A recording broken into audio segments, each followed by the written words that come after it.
Good day, today we look at item groups and slots. We have added an append slot to each of our text boxes. In one we added a button and in another we added icons. We also create an item group that we can use to choose a color.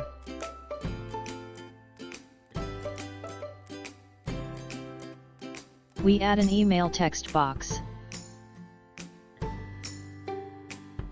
On this text box we add an append slot.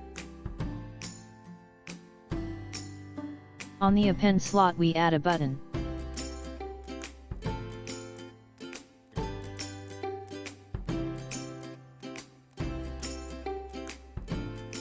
For the second text box, we also add an append slot, and on this append slot, add two icons.